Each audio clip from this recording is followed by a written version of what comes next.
সেনাবাহিনী প্রধান জেনারেল নাসিমকে ক্ষমতা দখলের প্রস্তাব। কোনো আন্দোলনে কোনো সংগ্রামেই কাজ হচ্ছে না। প্রধানমন্ত্রী বেগম খালেদা জিয়া একতরফাভাবে আগামী 15ই ফেব্রুয়ারি সপ্তম পার্লামেন্টের নেত্রী হচ্ছেন এবং দ্বিতীয়বারের মতো সংবিধান অনুযায়ী সরকার গঠন করতে যাচ্ছেন। সপ্তম পার্লামেন্ট নির্বাচন, বিএনপির পুনরায় সরকার গঠন এবং খালেদা জিয়ার পুনরায় প্রধানমন্ত্রী হওয়া কিছুতেই যখন ঠেকানো যাচ্ছে না, তখন বঙ্গবন্ধু কন্যা জননেত্রী শেখ হাসিনা 17 জানুয়ারি 1996 সন্ধ্যায় শেখ রেহানার ননদের গুলশানের বাড়িতে কর্নেল তারেক সিদ্দিকী, শেখ রেহানার ভাসুর, প্রধানমন্ত্রী শেখ হাসিনার ক্ষমতা এসেই সর্বপ্রথম তারেক সিদ্দিকীকে কর্নেল থেকে ব্রিগেডিয়ার পদোন্নতি দেন এবং তার নিজস্ব সামরিক স্টাফ নিয়োগ করেন। এর সাথে গোপনে আলোচনা করেন এবং তারেক সিদ্দিকীর মাধ্যমে সেনাবাহিনী প্রধান লেফটেন্যান্ট জেনারেল আবু সালেহ মোহাম্মদ নাসিম বীর বিক্রমকে রাষ্ট্রীয় ক্ষমতা দখল করার প্রস্তাব দেন। অর্থাৎ বঙ্গবন্ধু কন্যা জননেত্রী শেখ হাসিনা সেনাবাহিনী প্রধান জেনারেল নাসিমকে সামরিক অভ্যুত্থান করে বেগম খালেদা জিয়ার সরকারকে উৎখাত করে রাষ্ট্রীয় ক্ষমতা দখল করার প্রস্তাব দেন। বঙ্গবন্ধু কন্যা জননেত্রী শেখ হাসিনা তার নিজের তরফ থেকে এবং তার দল আওয়ামী লীগের তরফ থেকে সেনাবাহিনী প্রধান জেনারেল নাসিমকে ক্রু করার ব্যাপারে সার্বিক নিঃশর্ত সমর্থন ও সর্বপ্রকার সাহায্য সহযোগিতা করার পূর্ণ আশ্বাস দেন।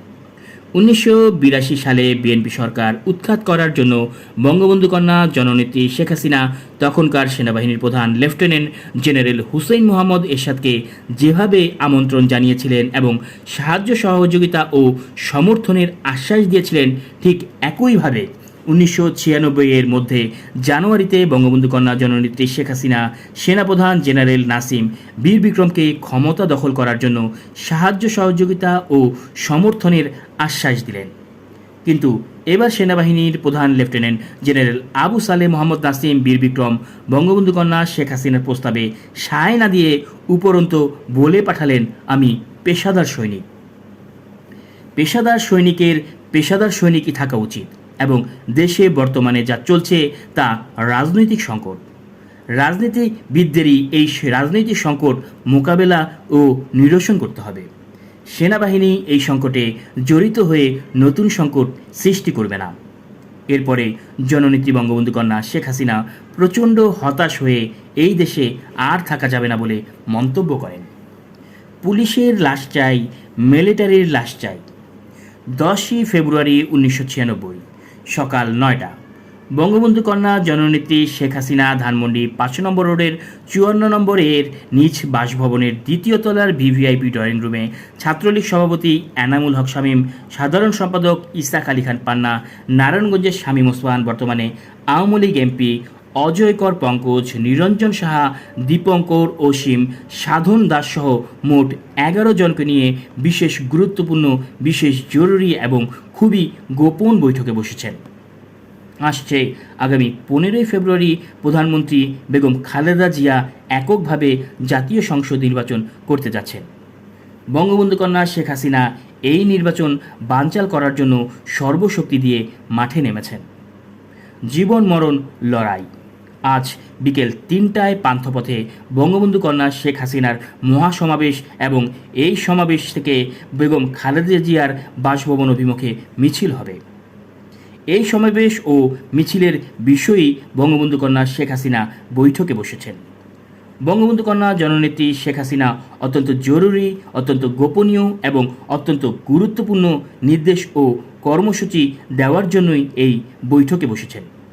বঙ্গবন্ধু কন্যা জননেত্রী আওয়ামী লীগ সভানেত্রী শেখ হাসিনাকে ভীষণ চিন্তিত ও মলিন দেখাচ্ছে। কেউ কোনো কথা বলছে না, তিনি কোনো কথা বলছেন না, সবাই চুপ করে বসে আছে। মনে হচ্ছে যেন যুদ্ধে পরাজিত রাজাহারা রানী তার সৈনিকেরা বসে আছে। হঠাৎ কান্না বিজড়িত বাষ্পরুদ্ধ কণ্ঠে বঙ্গবন্ধু কন্যা শেখ হাসিনা বললেন, আজ আমার একটি ভাইও বেঁচে নেই। যদি একটি ভাইও বেঁচে থাকতো তাহলে আমি যে নির্দেশ দিতাম, যে কর্মসূচি দিতাম তা অবশ্যই পালন হতো। তোমরা কি আমার ভাই হতে পারো না? আমি তো তোমাদের ভাই মনে করি। তোমাদের মাঝেই আমার হারিয়ে যাওয়া ভাইদের খুঁজে পেতে চাই, কিন্তু তোমরা কি আমাকে বোন মনে করো?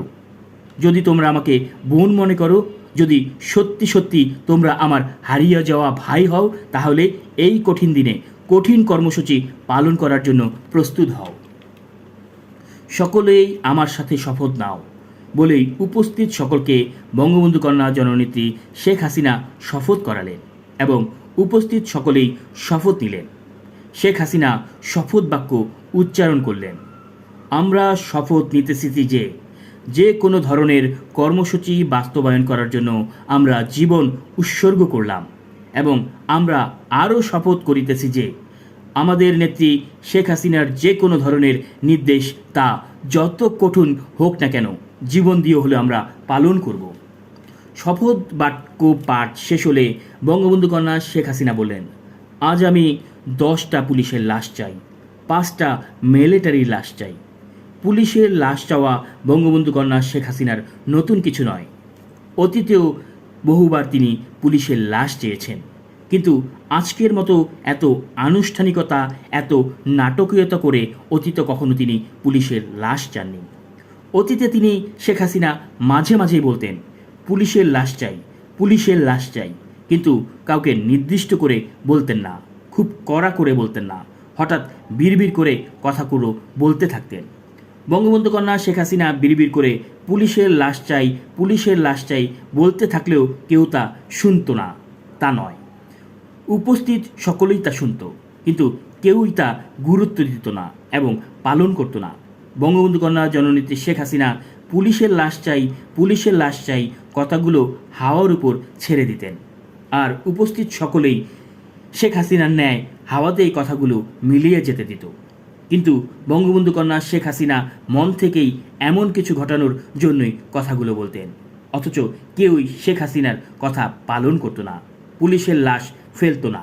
আর সেজন্য আজ 10ই ফেব্রুয়ারি 1996 এত আনুষ্ঠানিকতা আর এত ভাবগম্ভীর পরিবেশে শপথের মাধ্যমে বঙ্গবন্ধু কন্যা শেখ হাসিনা 10টা পুলিশের আর 5টা মিলিটারির লাশ চাইলেন। একটা ব্রিফকেস হাতে রুমে প্রবেশ করল শেখ হাসিনার ফুফাতো ভাই আব্দুর রব সেরনিয়াবাতের ছেলে আব্দুল হাসনাত আবদুল্লাহ, বর্তমানে জাতীয় সংসদের সরকারি দলের চিফ হুইপ।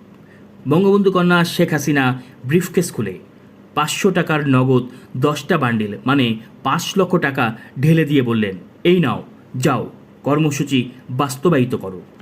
বঙ্গবন্ধু কন্যা জননেত্রী শেখ হাসিনা ধানমন্ডি 5 নম্বরের বাসা থেকে রওনা হয়ে বিকেল 3টায় পান্থপথের সমাবেশের মঞ্চে উঠলেন। সমাবেশে 1003 লোক জমায়েত হয়েছে। 3-4 জন নেতা বক্তৃতা শেষে বঙ্গবন্ধু কন্যা শেখ হাসিনা বক্তৃতা দিতে উঠলেন।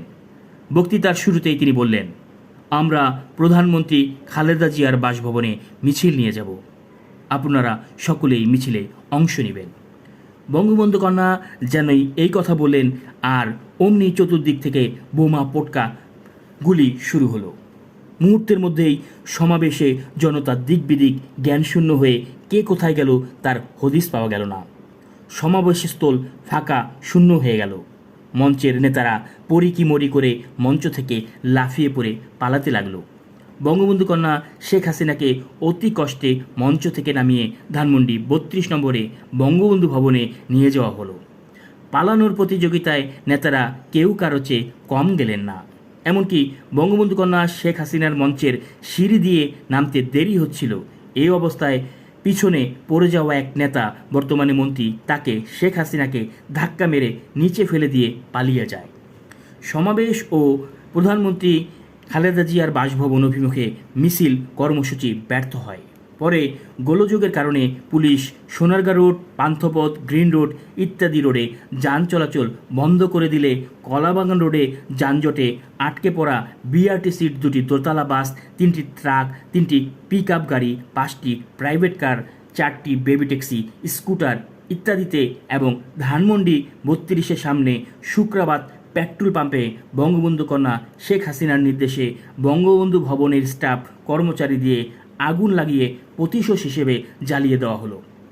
বঙ্গবন্ধু কন্যা শেখ হাসিনা ধানমন্ডি 32-এর সামনে নিজ হাতে একটা স্কুটারে বেবি ট্যাক্সিতে